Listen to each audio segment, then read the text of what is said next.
Student, आज की इस वीडियो में हम अपनी सेकंड वर्कशीट का यूज़ करेंगे। लेकिन सेकंड वर्कशीट के अंदर पहले ट्रिग्नोमेट्रिक टेबल जिसके लिए यूज़ किया जाता है फॉर द टी टेबल जब तक हमें बनानी नहीं आएगी तब तक हम अपना क्वेश्चन अटैम्प्ट नहीं कर पाएंगे, क्योंकि हर क्वेश्चन के अंदर हमें इसकी वैल्यू चाहिए। याद हो सकती है वैल्यू तो ठीक है, अदरवाइज टेबल बनाने का मेथड अपना याद रख लेना। स्टार्टिंग में जो हम यूज़ करते हैं वो 0 degree, 30 degree, 45 degree, 60 degree and 90 degree, यानी कि जो भी डिग्री की वैल्यू है वो अपने लिए फर्स्ट क्वाड्रेंट के अंदर ही आएगी। फर्स्ट क्वाड्रेंट यानी कि 0 से लेकर 90 डिग्री तक के लिए ये अपने लिए फर्स्ट क्वाड्रेंट। मोर देन जो 90 डिग्री वैल्यू है यानी कि सेकंड, थर्ड या फोर्थ क्वाड्रेंट है वो 10th के सिलेबस में नहीं है। और इसको बनाने के लिए इस तरफ हम यूज़ करते हैं जैसे साइन थीटा के लिए, फिर हमने यूज़ किया कोस, इस तरफ से वर्ड लिख लो अपना टेंजेंट, फिर हमने यूज़ किया कोसिकेंट, कोसिकेंट के बाद हमने वर्ड लिख लिया सीकेंट एंड कोट थीटा के लिए। अब जो फॉर्मूला यूज़ होता है वो सिर्फ मेन साइन के लिए होता है। 0/4 इसके लिए होता है, साइन के लिए सीक्वेंस में चलते हैं, विद रूट करेंगे हम 0/4, 1/4, 2/4, 3/4 एंड 4/4 विद रूट। जैसे इस तरह से देखिए 0/4, 1/4, 2/4, 3/4 एंड 4/4, इस तरह से। 0/4 यानी कि 0 ही होता है, यानी कि साइन 0 की जो वैल्यू है, साइन के लिए हम करें साइन 0 की वैल्यू 0 आएगी। अब को साइन 30 डिग्री के लिए, साइन 30 डिग्री की वैल्यू कैंसिल तो होता है नहीं, 1 का स्क्वायर रूट 1 होता है और जबकि 4 का अंडर रूट 2 हो जाता है। साइन 30 के लिए आप यूज़ करोगे 1/2। इसी तरह से साइन के लिए चल रहे हैं 45 डिग्री के लिए, ये कैंसिल करने पर 1/2, 1 का अंडर रूट 1 और ये √2। यहाँ पर साइन 60 के लिए √3 और 4 का √2, ये 4 से 4 कैंसिल हो जाएगा यानी कि 1 रहेगा। जब हमारे पास साइन की बन गई, जितने टाइम में आप साइन की बनाओगे बाकी की जो 5 की जो वैल्यूज़ फाइंड आउट करोगे वो एक जितना ही टाइम लगता है। अब जैसे कोज है, कोज को लिए साइन को बैक साइड से स्टार्ट कर दीजिए, पीछे से, बैक साइड से। अब ये किस रूल से होता है, क्योंकि sine 90 - theta is equal to cos theta, तो ये नेक्स्ट वर्कशीट के अंदर फॉर्मूला आता है। जैसे यहाँ से 1 था लास्ट में, यहाँ से 1 स्टार्ट करो जी, साइन कोज के अंदर कोज 0 की वैल्यू 1 हो जाएगी, बैक साइड से स्टार्ट कर रहा हूँ मैं। यहाँ पे नेक्स्ट आ गया √3/2, ये जैसे 1/√2, ये वैल्यू आ गई 1/2 और ये वैल्यू आएगी 0। टेंजेंट के लिए जो फॉर्मूला होता है साइन बाई कोज, यानी कि थीटा की वैल्यू भी सेम है, साइन बाई कोज का यूज़ करोगे। 0/1 क्या होता है 0, अगर इसको इससे डिवाइड कर रहे हो तो 2 से 2 कैंसिल हो जाएगा यानी कि 1/√3। सेम को सेम नंबर से अगर डिवाइड करते तो आंसर 1 आता है। यहाँ से डिवाइड करेंगे 2 से 2 कैंसिल हो जाएगा यानी कि √3 रहेगा। 1/0, बाई के अंदर 0 आ जाए तो नोट डिफाइंड यानी कि इस वैल्यू को हम फाइंड आउट नहीं कर सकते। अब नेक्स्ट वर्ड होता है कोसिकेंट। कोसिकेंट साइन का रेसिप्रोकल होता है और साइन कोसिकेंट का, यानी कि साइन वाली वैल्यू का रेसिप्रोकल कर दीजिए। जैसे 0 का रेसिप्रोकल करोगे यानी कि बाई के अंदर 0 हो जाएगी, इट्स मीनिंग नोट डिफाइंड के लिए आएगा। इसी तरह से 1/2 का रेसिप्रोकल 2, 1/√2 का √2, इसका रेसिप्रोकल 2/√3 और 1 का रेसिप्रोकल 1 ही रहता है। सीकेंट के लिए 2 मेथड है, या तो कोज का रेसिप्रोकल कर दीजिए क्योंकि साइन इज इक्वल टू 1/कोज होता है, या फिर जो हमने कोसिकेंट लिखा था इसको बैक साइड से स्टार्ट कर दीजिए। 1 का रेसिप्रोकल 1, ये आ जाएगा 2/√3, ये √2, ये 2 और ये वैल्यू आ जाएगी फॉर द नोट डिफाइन, यानी कि कोसिकेंट को बैक साइड से स्टार्ट कर दीजिए, वो आपका सीकेंट आ जाएगा। कोट जब हमने लिखना है, कोट के लिए ये होता है कि या तो टेंजेंट का रेसिप्रोकल कीजिए, टेंजेंट का रेसिप्रोकल नहीं करना तो टेंजेंट को ही बैक साइड से स्टार्ट कर दीजिए, तो भी आपका कोट फाइंड आउट हो जाएगा। यानी कि इस वैल्यू के लिए आएगा नोट डिफाइन, इसके लिए √3, फिर 1, फिर 1/√3 और लास्ट के अंदर 0। अब ये चीज़ तुमने देखनी है ध्यान से। अब एक चीज़ और देख लेना, अब जैसे क्वेश्चन में आ जाए जैसे कोसिकेंट 60 डिग्री, अब कोसिकेंट वाली लाइन में चलो और ऊपर से 60 वाली लाइन देखनी है, तो कोसिकेंट 60 की जो वैल्यू है वो क्या है 2/√3, तब आप यूज़ कर दोगे 2/√3। अब इसी तरह से इस वैल्यू के अंदर बाई चांस ऐसा होता कि कोसिकेंट स्क्वेयर 60 डिग्री, अब ये 60 का स्क्वेयर नहीं है, इसी चीज़ पर ही मेन स्ट्रेस देना तुमने। ये जो स्क्वेयर है ये इसकी कोसिकेंट 60 की वैल्यू का स्क्वेयर है, यानी कि कोसिकेंट 60 की वैल्यू थी 2/√3 इसका स्क्वायर करोगे यानी कि 2 का स्क्वायर 4 √3 का 3, ये चीज़ आएगी। इस चीज़ को तुमने ध्यान में रखना है। पावर 2 भी आ सकती है, 3 भी, 4 भी, लेकिन इस टेबल के बिना आप क्वेश्चन अटैम्प्ट नहीं कर सकोगे। इस चीज़ को ध्यान में रख लेना। इस टेबल को आज हम साथ ही रख रहे हैं।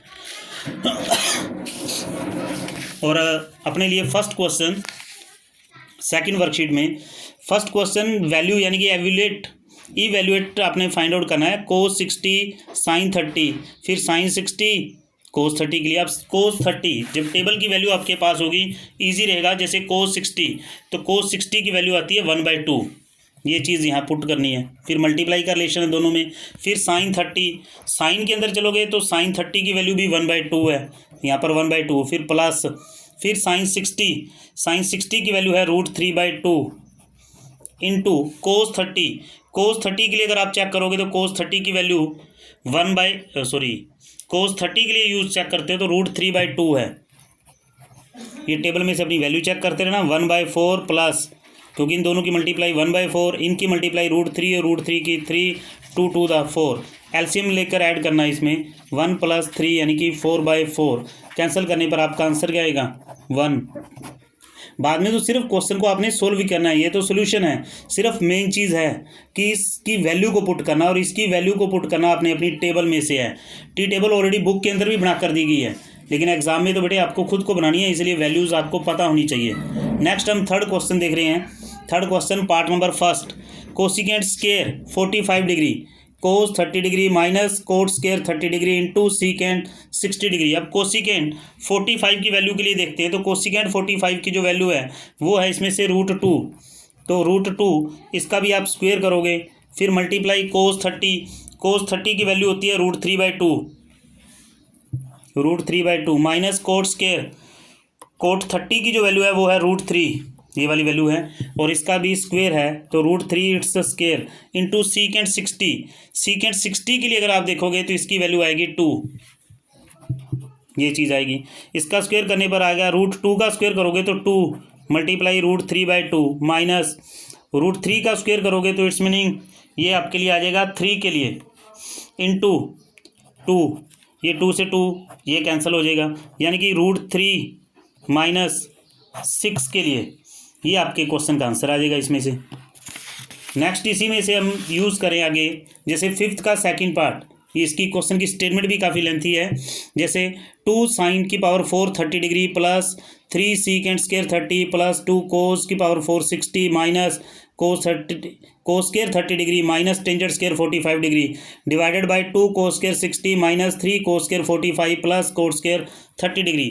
तो सबसे पहले आपने क्या करना है 2 इंटू, अगर हम इसी में से देखते हैं cos 30 की वैल्यू है 1/2, इसकी पावर 4, फिर प्लस 3 सीकेंट स्क्वायर 30, तो सीकेंट स्क्वायर 30 की वैल्यू होती है 2/√3, लेकिन इसके ऊपर स्क्वायर है। फिर प्लस 2 इंटू कोस की पावर 4 60 है, तो कोस 60 की जो वैल्यू है, वैल्यू लिखनी है 1/2, वैल्यू की पावर 4 करनी है, ये चीज़ ध्यान में रखना है।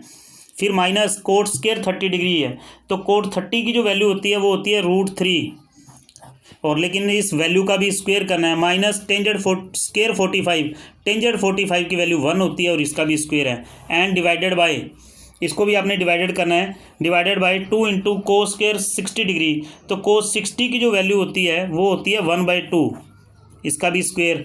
फिर माइनस 3 कोस स्क्वायर 45 डिग्री, तो कोस 45 की जो वैल्यू होती है वो होती है 1/√2, बट इसका भी स्क्वायर है। फिर है प्लस कोट स्क्वायर 30 डिग्री, जबकि कोट 30 की वैल्यू थी इसमें से √3, लेकिन इसका भी आप स्क्वायर करोगे तो ये वैल्यू आएगी 2 मल्टीप्लाई, इसकी पावर 4 है तो 1 की पावर 4 1 होता है, 2 की पावर 4 16, माइनस 3 मल्टीप्लाई, ये बन जाएगा 4/3, फिर प्लस 2 मल्टीप्लाई, इसके पावर 4 है तो 1/16 ये बनेगा। √3 का स्क्वायर 3 आ जाएगा, माइनस 1 डिवाइडेड बाय 2 मल्टीप्लाई, ये बन जाएगा 1/4 माइनस 3 मल्टीप्लाई 1/2 प्लस √3 का स्क्वायर 3, इसको इसके साथ कैंसिल करेंगे तो ये रह जाएगा 1/8 माइनस 4, फिर plus 1/8 minus 3 minus 1 divided by,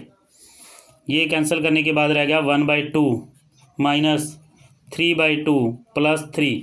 अब इसमें देखो ये 4 जो चल रहे थे, ये पॉजिटिव का सिंबल चल रहा था, सॉरी, ये पॉजिटिव के 4 हैं और ये 4 नेगेटिव के हैं, तो आप इनको कट कर दीजिए, ये कैंसिल हो जाएंगे इसके साथ। इसका भी एलसीएम लेकर ऐड कर दिए, इनको भी एलसीएम लेकर ऐड और सब्ट्रैक्ट, फिर नीचे वाली टर्म को हम ऊपर लेकर जाएंगे। जैसे इनका एलसीएम आ गया 8, 1 + 1 बन जाएगा न्यूमरेटर में। अब डिनोमिनेटर में चलिए, जब डिनोमिनेटर में चलते हैं तो एलसीएम आता है इसका 2, तो ये रह जाएगा 1 - 3 + 6, यानी कि इसका आंसर तो आ गया 2/8 डिवाइडेड बाय, तो ये 6 और 1 7, 7 में से 3 माइनस करोगे 4/2, यानी कि 2/8। इसको ऊपर लेकर जाओगे तो इसका रेसिप्रोकल हो जाएगा, यानी कि 2/4। अगर इसको करते हैं तो 2 से 2 ये कैंसिल, यानी कि आंसर के लिए रह जाएगा 1/8, ये इसका आंसर आ जाएगा। एक क्वेश्चन भी हम और ले रहे हैं इसी में से, 7th क्वेश्चन, जिसके अंदर ये है, कहते हैं इफ़ एंगल, यानी कि एंगल थीटा को बोला जाता है, थीटा = 30 डिग्री है, तब आपने वेरीफाई करना है cos 3 theta = cos cube theta -3 cos theta, यानी कि लेफ्ट साइड और राइट साइड इनको आंसर को सेम करना है। जैसे लेफ्ट साइड हम यूज़ करते हैं cos 3 थीटा, इस वक्त जो ये 3 है ये थीटा के साथ मल्टीप्लाई में है, जबकि थीटा की वैल्यू दे रखी है हमें 30 डिग्री, तो ये कोस बन जाएगा 90 डिग्री, और cos 90 की वैल्यू क्या होती है 0। अब हम अपनी राइट साइड को सोल्व करते हैं। राइट साइड में था 4 cos cube theta -3 cos theta के लिए, तो 4 थीटा की जो वैल्यू है वो क्वेश्चन में कितनी है 30 डिग्री, तो यानी कि 4 cos क्यूब ये बन जाएगा 30 डिग्री -3 cos 30 डिग्री। फिर cos हमें 30 डिग्री की वैल्यू चाहिए, तो cos 30 डिग्री की वैल्यू टेबल में से देखनी है आपने, तो √3/2 है, इसकी पावर 3 -3, ये भी cos 30 है, तो इसकी वैल्यू भी √3/2 हो जाएगी। तो ये बन जाएगा 4 मल्टीप्लाई √3 की पावर 3 करोगे तो ये आता है 3√3, 2 की पावर 3 होता है 8 -3√3/2, 3√3 divided by 2 -3√3 divided by 2। Same term है, एक पॉजिटिव में और एक नेगेटिव में है, यानी कि टोटली कैंसिल, तो रहेगी 0, यानी कि लेफ्ट साइड = राइट साइड। और आज सेकंड जो वर्कशीट है 4.2, इसके आपने क्वेश्चन अटैम्प्ट करने हैं 1 to 7। थोड़ी सी टफ चलेगी पहले की बजाय, क्योंकि फर्स्ट बिल्कुल इजी थी, सेकंड थोड़ी सी टफ चलेगी, लेकिन क्वेश्चन आप तभी सोल्व कर पाओगे जब आपके पास ये टेबल होगी। इस चीज़ को ध्यान में रख लेना, टेबल या तो आपको बनानी नहीं चाहिए, जो मैंने स्टार्टिंग में बता दिया, अदरवाइज अपनी बुक में से देखिए। Thank you and have a nice day.